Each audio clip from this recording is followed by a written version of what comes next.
जो sir round 4 allotment के बाद कौन सी चीज़ें हैं जो आपको सबसे ज़्यादा ध्यान में रखने के लिए हैं, तो उसी के रिगार्डिंग ये वीडियो होने वाला है। आज का वीडियो सबसे इम्पोर्टेंट होने वाला है, तो वीडियो को स्किप मत करना। तो जैसे राउंड 1 से राउंड 3 तक आपने जो भी प्रोसेस किया है, यानी कि सीट मिलने वाले बच्चों के लिए स्पेशली, तो सेम राउंड 4 के बाद आपको करना है। बट कुछ चीज़ें हैं जो आपको इस राउंड के अलावा फिर राउंड 5 में आप नहीं कर सकते, तो वो चेंजेस आपको देखना है। जैसे कि आपको सीट अलॉट होगी तो आपको ऑनलाइन डॉक्यूमेंट वेरीफाई कराने होंगे। फ्रीज प्लॉट स्लाइड का ऑप्शन आएगा, उसमें से आपको चूज करना होगा। फ्रीज करना है तो यानी कि आपकी सीट कन्फर्म है, वही मिलेगी आपको। ऐसे ही फ्लॉट करना है तो सीट और आपको कॉलेज दोनों चेंज होंगे। स्लाइड करना है तो उसका मतलब है उसी कॉलेज में आपकी ब्रांच है वो स्लाइड, यानी कि कोई अपग्रेड ब्रांच आपको मिल जाएगी। तो उसके बाद आपको ऑनलाइन रिपोर्टिंग करनी है। ऑनलाइन रिपोर्टिंग में आपको डॉक्यूमेंट वेरिफिकेशन कराना होता है और फीस पेमेंट करनी होती है। तो ये प्रोसेस आपने राउंड 1 से राउंड 3 तक किया। और जो राउंड 4 में जो स्पेशल क्या चीज़ है वो है आपका लास्ट राउंड है, ये विड्रॉ के लिए।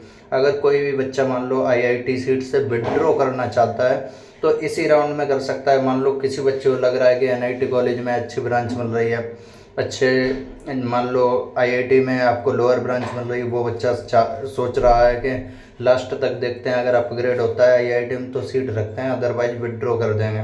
तो ये आपके पास लास्ट ऑप्शन है विड्रॉ के लिए। अगर आप विड्रॉ करना चाहते हो आईआईटी या आईआईएससी से, तो आज इस राउंड के बाद ही आप विड्रॉ कर सकते हो, क्योंकि अगर लास्ट राउंड का अलॉटमेंट हो गया उसके बाद विड्रॉ नहीं कर सकते हो।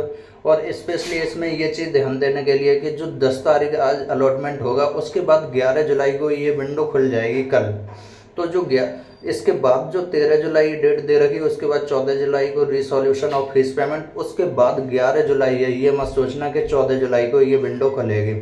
ये चीज़ ध्यान देनी है कि कल से ये विंडो खुल जाएगी। और आपको लास्ट राउंड के लिए विड्रॉ अगर करना है तो आपको अभी करना होगा, क्योंकि लास्ट राउंड के बाद विड्रॉ नहीं होगा, वो सीट आपकी हो जाएगी। और जो आपने सीट एक्सेप्टेंस फीस पे की है वो आपको वापस नहीं होगी फिर, अगर आप विड्रॉ करना चाहते हैं तो। अगर अभी विड्रॉ करते हो तो आपको जो ऐसे ऐप वगैरह है वो आपका रिटर्न कर दिया जाएगा बाकायदा। और आपकी जो पार्शियल एडमिशन फीस वगैरह जो भी आपने सबमिट की होगी वो सब कुछ आपको वापस कर दी जाएगी। अगर कोई भी बच्चा सीट एक्सेप्ट कर लेता है तो उसे प्रॉपर वही सारे जो राउंड 1 के बाद, राउंड 2, राउंड 3 के बाद आपने जो भी प्रोसीजर किया है वही राउंड 4 के बाद करना है और नेक्स्ट राउंड का वेट करना है। तो इस राउंड में भी मान लो बहुत सारे बच्चों को सीट मिल चुकी है, बहुत सारे बच्चों को सीट नहीं मिली है। मान लो अगर वो बच्चे अभी इस राउंड में आपको सीट नहीं मिलती है तो उस केस में आपको अपना क्लोजिंग रैंक देखना है कि लास्ट राउंड में आपको सीट मिलेगी या नहीं।